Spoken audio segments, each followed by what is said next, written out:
इस वीडियो में न सिर्फ हम प्रस्तावना के बारे में चर्चा करने वाले हैं, बल्कि क्या क्या प्रश्न आपके एग्जाम में पूछे जा सकते हैं, क्या पूछे गए हैं, सारी की सारी यहाँ पे चर्चा करने वाले हैं। इसके बाद एक MCQ वीडियो भी मेरी आएगी, डिस्क्रिप्शन में मैं उसके लिंक दे दूंगा। वो प्रैक्टिस के लिए होगी, 50 से 60 प्रश्न होंगे।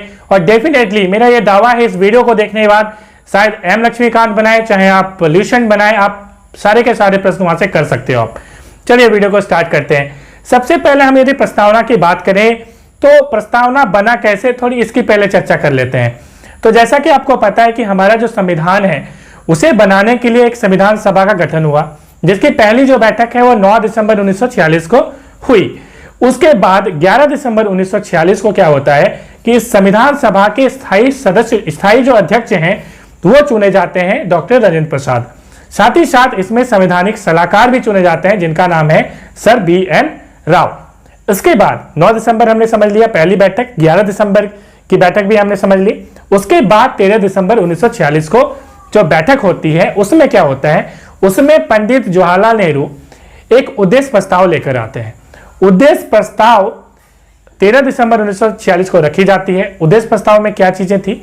उद्देश्य प्रस्ताव में वो सारी चीजें थी, क्योंकि नाम से ही आपको पता चल जाए कि उद्देश्य प्रस्ताव मीन्स संविधान बनाने के पीछे उद्देश्य क्या है संविधान सभा का, ये सारी की सारी चीजें उद्देश्य प्रस्ताव में थी। और वही चीज आपको यहाँ पे प्रस्तावना में नजर आएगी। वो सारी की सारी चीजें, मैक्सिमम चीजें उद्देश्य प्रस्ताव के यहाँ पे प्रस्तावना में ले ली गई। मगर 13 दिसंबर 1946 को जो उद्देश्य प्रस्ताव रखा गया था पंडित जवाहरलाल नेहरू के द्वारा, वो 13 दिसंबर को पास नहीं हो पाया था। वो पास हुआ था 22 जनवरी 1947 को, 22 जनवरी 1947 को। तो ये डेट भी आप याद रखेंगे, ये भी सवाल पूछा जाता है कि उद्देश्य प्रस्ताव कब पास हुआ था। तो उद्देश्य प्रस्ताव 22 जनवरी 1947 को पास हुआ था। एक सवाल कि प्रस्तावना जो है वो किससे बना है, तो उद्देश्य प्रस्ताव से बना है। उद्देश्य प्रस्ताव किसने रखा था, तो पंडित जवाहरलाल नेहरू ने रखा था। ये 3-4 सवाल यहां से बन जाते हैं। अब हमने उद्देश्य प्रस्ताव को समझ लिया।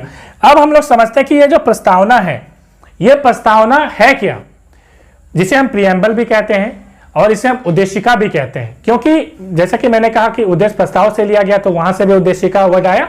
साथ ही साथ चूंकि ये पूरा का पूरा जो प्रस्तावना होता है उसमें संविधान सभा के उद्देश्य क्या थे, संविधान बनाने के पीछे जो उद्देश्य है वो पूरी उद्देश्य यहाँ पे ली गई है, बताई गई है। इसलिए हम इसे उद्देशिका भी कहते हैं, प्रियम्बल भी कहते हैं, प्रस्तावना भी कहते हैं। प्रस्तावना देखने से क्या क्या चीजें स्पष्ट होती हैं? सबसे पहला सवाल देखिए, प्रस्तावना देखकर आपको बिल्कुल ये समझ में आ जाएगा। पहला जो वर्ड आप देख रहे हैं, हम भारत के लोग, इसका मतलब क्या हुआ? हम भारत के लोग का मतलब ये हुआ कि ये जो संविधान बना, संविधान का स्रोत क्या है, तो संविधान का स्रोत जनता है, हम भारत के लोग। वहां पे संविधान सभा लिख सकती थी कि हमने संविधान को बनाया है, ये किया है, वो किया, नहीं। संविधान सभा के सदस्यों ने ऐसा नहीं किया। वहां पे उन्होंने लिखा हम भारत के लोग।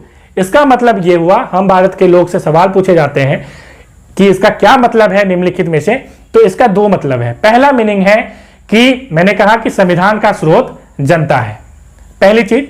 दूसरी चीज इस लाइन से यह पता चलती है कि जनता जो है वो सर्वोपरि है, ठीक है। तो सवाल यदि पूछे जाए कि इनमें से कौन सर्वोपरि है, उसमें लिखा रहेगा राष्ट्रपति, प्रधानमंत्री, और वहां पे यदि जनता लिखा हुआ है तो जनता सर्वोपरि हमेशा होता है। ये हमें कहां से पता लगता है, तो हम भारत के लोग से पता चलता है और प्रस्तावना से पता चलता है। इस तरह के सवाल पूछे जा सकते हैं कि जनता सर्वोपरि है, ये कहां पता चलता है, तो ये वर्ड से पता चलता है, हम भारत के लोग, जो कि प्रस्तावना में दी गई है। दूसरा सवाल यहाँ पे कि भारत जो टर्म है वो प्रस्तावना में कितनी बार आया है, तो भारत जो है वो 2 बार आया है। और वो पहला ही लाइन जो आप देखेंगे कि हम भारत के लोग, भारत को, तो ये 2 बार जो है भारत यहाँ पे आया है। इसको भी आप थोड़ा सा नोट करेंगे। प्रस्तावना देख के ये हमें समझ में आ जाता है। दूसरी चीज जो हमें समझ में आती है प्रस्तावना को देखकर, वो समझ में आती है कि जो राज्य की जो प्रकृति है, मतलब कि राज्य में शासन व्यवस्था कैसी है ना, समाजवादी है, मिश्रित है, कैसी है, ये हमें जो है पता चल जाता है यहाँ से। तो यहाँ पे एक चीज आप नोट करेंगे आगे बताने के पहले, सवाल ये उठता है कि आज हम जो प्रस्तावना देख रहे हैं, क्या यह प्रस्तावना मूल संविधान में थी, क्या ऐसे ही बनाई हुई थी, कोई चेंजेस उसमें नहीं आया है? एक सवाल ये उठता है यहाँ पे। नहीं, संविधान में जो है प्रस्तावना आप जो देख रहे हैं ये ऐसा नहीं था। इसमें 3 वर्ड जोड़े गए हैं। कौन कौन से वर्ड? समाजवादी, जिसको हम लोग सोशलिज्म इंग्लिश में भी कहते हैं। दूसरा जो वर्ड है वो धर्मनिरपेक्ष या पंथ निरपेक्ष भी कहते हैं इसे, ठीक है, जिसको हम इंग्लिश में कहते हैं सेक्युलर। और जो तीसरा वर्ड है वो है अखंडता, इंटीग्रिटी। ये जो 3 वर्ड हैं, ये 3 वर्ड जोड़े गए हैं 42वां जो संविधान संशोधन हुआ था 1976 में, इंदिरा गांधी के समय में, इमरजेंसी का समय था। स्वर्ण सिंह समिति बनाई गई और उसने कहा कि नहीं, अभी जो है संविधान में सुधार करना बहुत जरूरी है ताकि देश की प्रगति हो सके, क्योंकि इमरजेंसी में सारी की सारी चीजें ठप हो गई थी। तो यहां पे 3 वर्ड जोड़े गए, समाजवादी, धर्मनिरपेक्ष और अखंडता। समाजवादी का पहले हम लोग थोड़ा सा मीनिंग समझ लेते हैं, उसके पहले थोड़ा प्रभुत्व संपन्न को समझते हैं। प्रभुत्व संपन्न का मतलब क्या हुआ? प्रभुत्व संपन्न का मतलब हुआ कि हम लोग क्या है, तो हम लोग किसी दूसरे पे डिपेंडेंट नहीं है। बिल्कुल हम लोग जो है ऐसा नहीं कि ब्रिटेन पे डिपेंडेंट है, अमेरिका पे डिपेंडेंट है, नहीं, हम लोग जो है दूसरे पे डिपेंड नहीं है। हम लोग किसी की जो जमीन है उसको एक्वायर भी कर सकते हैं, लीज पे ले सकते हैं। ये सारी की सारी चीजें हमें समझ में आती है कि प्रभुत्व संपन्न का ये मीनिंग होता है। अगला मीनिंग है समाजवादी। समाजवादी आपको पता होगा कि कार्ल मार्क्स की जो है ये देन है ये वर्ड। समाजवादी कार्ल मार्क्स के अनुसार क्या था कि सभी वर्ग जो है वो समान होने चाहिए, सर्वहारा वर्ग है ना, और बुजुर्गा वर्ग, मतलब कि अमीर गरीब में कोई फर्क नहीं होना चाहिए। ये समाजवाद जो है कार्ल मार्क्स का समाजवाद कहते हैं, मतलब साम्यवादी समाज जिसे हम कहते हैं। मगर हमारे प्रस्तावना में जो समाजवाद का जो टर्म है, सुप्रीम कोर्ट ने भी इसे बताया था, मिनर्वा मिल्स मामले में भी जो है इसकी व्याख्या करी थी। तो समाजवाद का जो टर्म मीनिंग है हमारे कंसेप्ट में क्या है, तो हम कहते हैं लोकतांत्रिक समाजवाद। लोकतांत्रिक समाजवाद का मतलब है कि गरीबी नहीं होनी चाहिए, स्वास्थ्य सुविधाएं सबको मिलनी चाहिए, सबको रोजगार मिलनी चाहिए। तो ये समाजवाद का हमारे टर्म में मीनिंग है।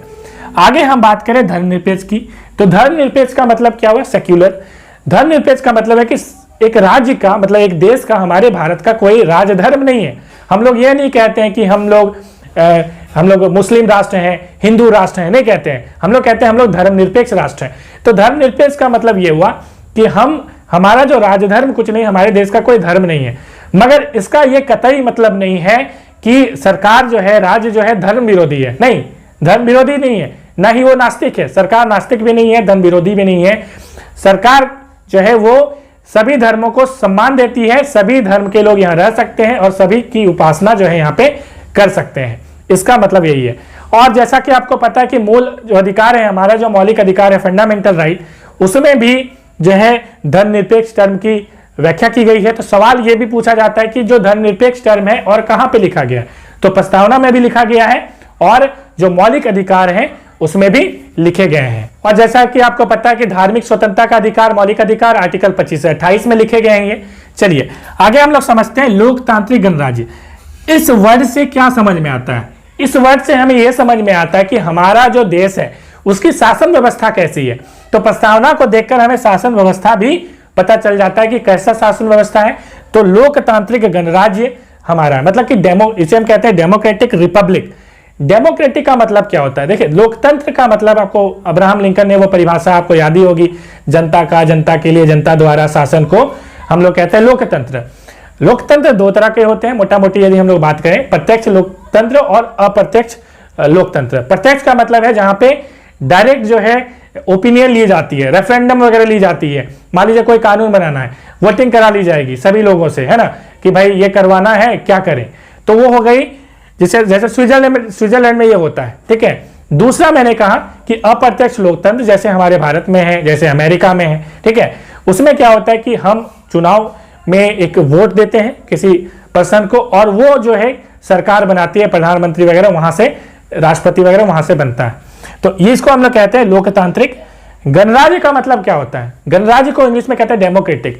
गणराज्य का मतलब ये हुआ कि हमारा जो भारत है उसमें जो सर्वोच्च पद है जो कि राष्ट्रपति का होता है, सर्वोच्च पद की हम यदि बात करें, सर्वोच्च जो पदाधिकारी है वो राष्ट्रपति है, प्रेसिडेंट है।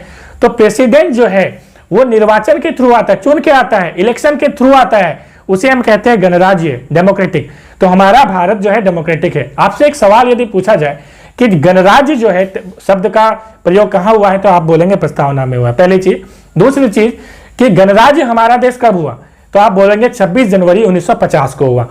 अब आपसे पूछा कि लोकतंत्र कब हुआ, लोकतांत्रिक देश कब बना, तो वो हुआ 15 अगस्त 1947 को ही वो हो गया था। 26 जनवरी 1950 को गणतंत्र इसलिए हुआ क्योंकि हमारे देश के जो राष्ट्रपति डॉक्टर राजेंद्र प्रसाद जी हैं, इसी दिन से कार्यभार उन्होंने संभाला था और कार्य को प्रारंभ किया था। ये आप नोट कर लीजिए। आगे हम यदि बात करें बनाने के लिए और इसके समस्त नागरिकों को सामाजिक, आर्थिक और राजनीतिक न्याय। देखिए यहां पे ये तीन टर्म आप देखिए, सामाजिक, आर्थिक और राजनीतिक न्याय की बात यहां पे की गई है। तो न्याय की बात की गई है। आपसे सवाल पूछा जा सकता है कि प्रस्तावना में कितने तरह के न्याय की बात की गई है। तो सामाजिक, आर्थिक और राजनीतिक, ये तीन तरह के न्याय की बात की गई है कि सभी लोगों को जो है न्याय मिलना चाहिए, सामाजिक न्याय मिलना चाहिए, आर्थिक मिलना चाहिए और राजनीतिक न्याय भी मिलना चाहिए। तो ये जो तीन वर्ड हैं नोट करिएगा, बहुत इंपॉर्टेंट है। रूसी क्रांति से ली गई है, रशियन रिवॉल्यूशन 1917 में वो हुआ था 1917 में, उससे ये तीन वर्ड लिए गए हैं। ये भी सवाल एग्जाम में पूछा जाता है। तो संविधान की प्रस्तावना को देखकर हमें यह भी समझ में आता है कि हमारा जो संविधान है वो अलग अलग देशों के संविधान से, अलग अलग देशों की जो रिचुअल है या अलग वहां से जो इंस्पिरेशन होके ये चीजें यहाँ पे ली गई है, ये भी हमें समझ में आता है। चलिए ये तीन वर्ड हमने समझ लिया, विचार, अभिव्यक्ति, धर्म, विश्वास और उपासना की स्वतंत्रता। अब यहां से सवाल पूछे जाता है कि हमारे प्रस्तावना में कितने तरह की स्वतंत्रता की बात की गई है। तो 5 तरह के स्वतंत्रता की बात की गई है। और बिल्कुल यहां पे आपको सीक्वेंस में याद रखना है, पूछा जाता है सीक्वेंस में, मतलब कि पहले विचार है कि पहले अभिव्यक्ति है, तो इसको बिल्कुल याद रख लें आप। विचार, अभिव्यक्ति, धर्म, विश्वास और उपासना, यहां पे 5 तरह की स्वतंत्रता की बात की गई है। तो ये भी आप थोड़ा सा ध्यान रखेंगे। चलिए आगे हम बात करेंगे प्रतिष्ठा और अवसर की समता। तो यहां पे समता की बात की गई है, प्रतिष्ठा और अवसर की समता। प्रतिष्ठा का मतलब आप समझ रहे हैं कि गौरव जिसको कहते हैं, है ना, और समता का मतलब है अवसर की समता। तो समता की यदि बात की जाए तो अवसर की समता की यहाँ पे बात, समता का मतलब होता है इक्वलिटी, ठीक है। तो फ्रेंच रिवॉल्यूशन में से जो है 3 वर्ड यहाँ पे लिए गए हैं, बहुत इंपॉर्टेंट। वो क्या क्या है? समता और स्वतंत्रता, और तीसरा जो वर्ड है वो है बंधुत्व। स्वतंत्रता का मतलब होता है लिबर्टी, और समता का मतलब होता है इक्वलिटी, और बंधुत्व का इंग्लिश में बोलते हैं फ्रेटर्निटी। ये जो 3 वर्ड है ये फ्रांस की क्रांति के नारे थे जो कि 1789 को हुआ था। तो हमें यह भी समझ में आया कि 3 वर्ड फ्रांस की क्रांति से कौन कौन से लिए गए, पूछा जाए आपसे तो आप बोलोगे स्वतंत्रता, समता और बंधुत्व।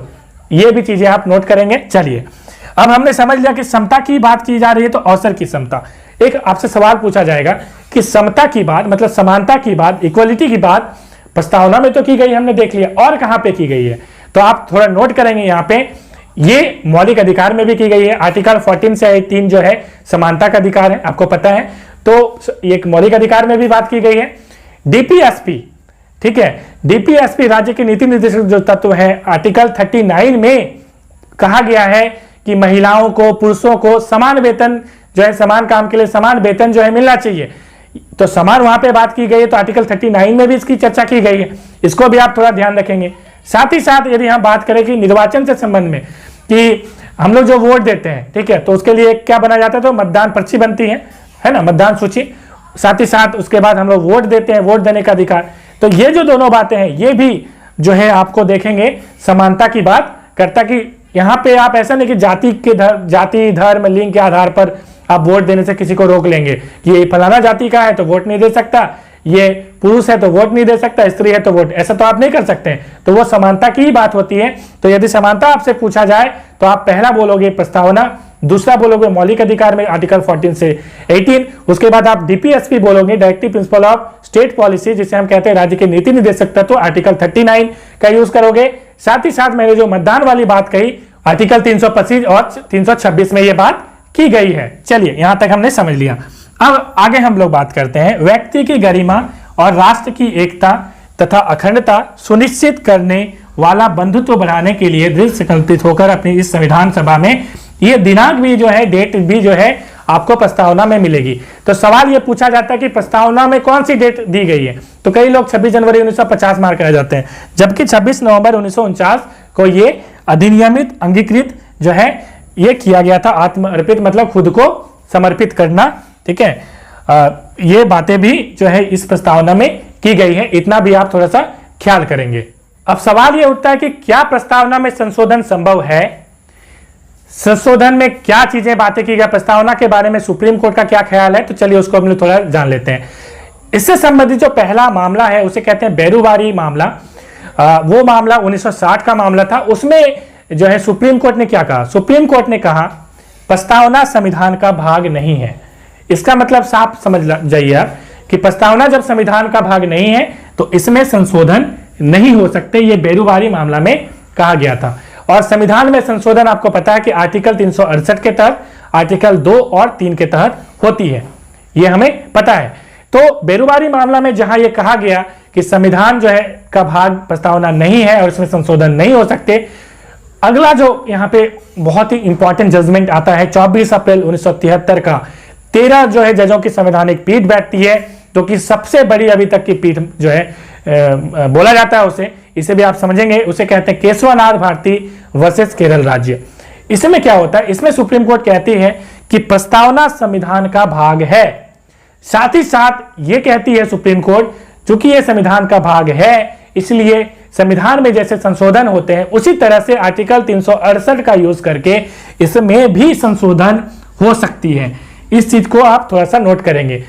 दूसरी चीज यहां पे सवाल यह उठता है, प्रश्न यह भी आता है कि क्या प्रस्तावना संविधान की मूल संरचना है? जी हां, संविधान की मूल संरचना प्रस्तावना है। ये बातें जो की गई थी आप याद रखेंगे, SR बॉम्बे का जो केस है वो था, जो उसमें जजमेंट आया था 1994 में। हालांकि 1989 का ये केस है, मगर जो जजमेंट आई थी 5 साल इसमें लग गए थे जजमेंट देने में। और सुप्रीम कोर्ट ने यह कहा कि प्रस्तावना जो है वह संविधान की मूलभूत संरचना है।